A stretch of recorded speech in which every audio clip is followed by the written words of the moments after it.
Welcome to the Delphi Technologies e-learning system, the Delphi Academy.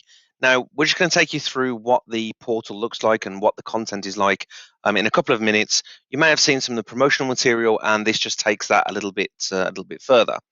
So if you've purchased access, then you just sign up here with your activation key, and that will allow you into the system. You'll then register, and you'll be ready to go. I've already done that, so I'm going to click up here, log in, and enter my credentials. Upon upon the landing page, then you're going to see that this is the really slick interface.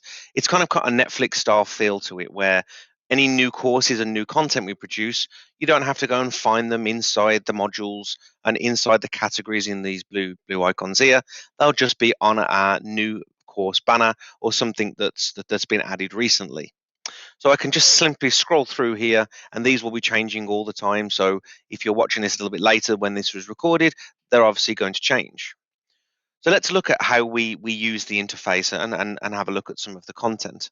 We're going to start off first by heading to the vehicle electric section. So I'm just going to click on the category vehicle electrics, and I'm going to go back to the introduction to electrics. Now you can see at the moment that I haven't started the other courses, but I have begun the introduction to electrics. So I can see here that this one is resume and the others are enroll and begin. So I'm going to resume this course. And so far, my progress through it, I haven't completed any one module of it yet. I may be partway through, but I haven't completed any particular module. So at the moment, I have started this top one with electric introduction. I haven't begun the other ones here, and I have started circuits as well, and also on relays. Now, if you're partway through a module, the system will remember where you are. So when you click back into it straight away, that it's going to remember exactly where you are, and you'll be able to go straight ahead. I'm just going to mute the audio on that. So you can see that the kind of content that we have in this portal. This one here is all about relays and their operation and how they work. So once you go through it and you've reached the end of it, the system will log that you've completed. And instead of it being blue here, it will turn green. At any point, you can just press the back button in your browser, or alternatively, if you press the Delphi Technologies icon or the icon that's in the top left corner, it will always take you straight back to the home screen, no matter where you are in the portal. Let's have a little look now in hybrid electric. You can see all of the different all of the different courses that we've got, and within each course, we have a different modules. So let's look at the charging one here. Now, I haven't begun this, so I'm going to click on enroll first. That will enroll me into the course, and then I can begin that training course. So we have the introduction, different sort of charging connectors, and the cost of charging. So if we click on the charging connectors one, we haven't started this at all.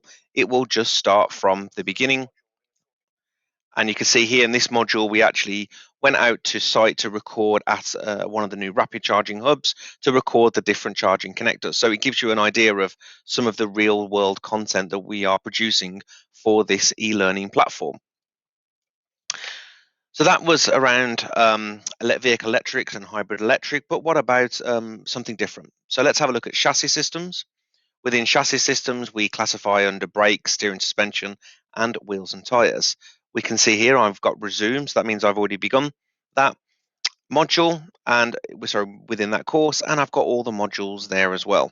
So if I go back into, I don't know, let's look at brake disc designs where I were before, I can resume that, and you can see here again, if I pause that, I'll just mute the volume. This is the kind of content that we have.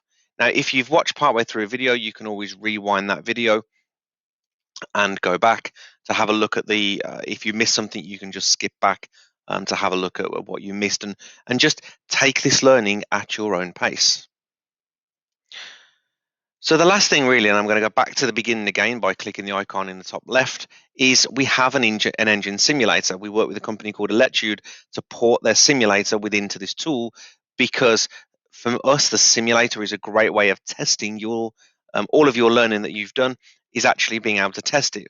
We also have the simulator in our training needs analysis, which is here.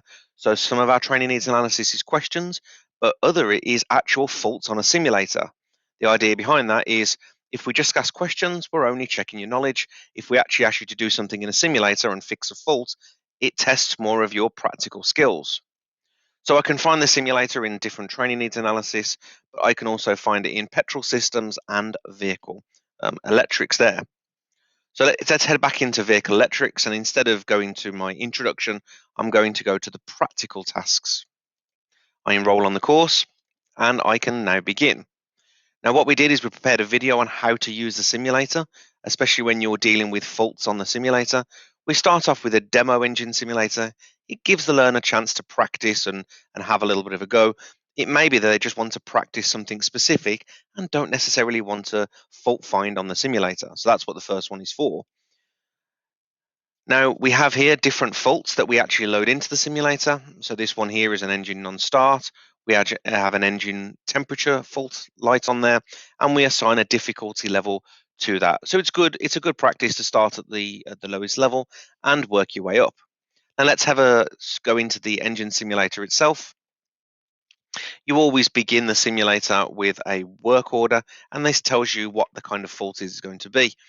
We also, on our how-to video on how to use the simulator, we talk about these boxes here, and once you finish your task, what you have to do to then tell the system you're complete, and then your simulator job will be marked, and you'll be given a score on how well you fixed that problem. Did you replace the correct components, or did you just replace every component until the problem was rectified? Now in the simulator, we have the ability to grab lots of little different tools. So we're going to start off with the dashboard, allows us to switch the ignition on, and then we have our multimeter as well. So in this, I'm going to just attach the multimeter to the battery, and I can switch my multimeter on to allow me to measure the battery voltage whilst I switch the ignition on and during cranking and with the engine running. Now, the nice thing about the simulator is if I just switch the ignition on and bring out my diagnostic tool, with the engine running here, if I start the engine back up, just mute the audio, and if I disconnect this injector, for example, I then trigger an engine warning light. Now, if I just switch off and just put the ignition on, connect to the vehicle like you would with any other diagnostic tool, you can make the diagnostic tool bigger or smaller and click on fault codes. It has triggered the cylinder 4 fault code for injector and cylinder misfire detection. So it gives you an idea of how flexible the simulator is, and you can see here that I've completed that one because there wasn't a fault. Now we've gone through some of the digital content, and it is vast. There's digital content in all those different categories on screen. But what about the practical learning? Well, if you're completing any practical learning with Delphi Technologies, whether it's at the technical center for Delphi or it's out and about, whether the trainer is coming to you, then your practical dates will be displayed within this same portal.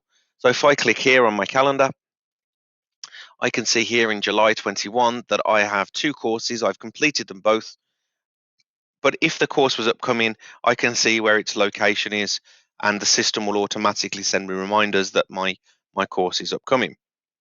Now, the nice thing is, whether you're completing a practical course or a digital course, the system will automatically create your certificates once you have completed certain courses. So to view my certificates, I simply go to my progress, and I can see straight away at the top is my certificates, and at the bottom is all the courses I'm in progress with or I have completed. So looking at my braking systems, I completed that practical course, and the system then creates my certificate based on that, which I can then print or I can store digitally, and you can download that certificate. Right then, so if we go back from there, we've covered our certificates, and the last thing is really about your course notes. So what we do is once you've completed your course, you will then have a digital copy to download of your course notes, clicking on this button here. And I can see I've completed a number of practical courses, and I've accessed these 3, not this one yet. So if I go to ADAS, for example, which is a course I completed, I can access my course notes. And it might be I need to refer back to something fairly quickly, and I just want to go back to a certain page on the course that we were talking about. Then that is how we access our digital course notes. So I hope you found this quick overview very useful, and we look forward to you using our digital system to further your knowledge and experience.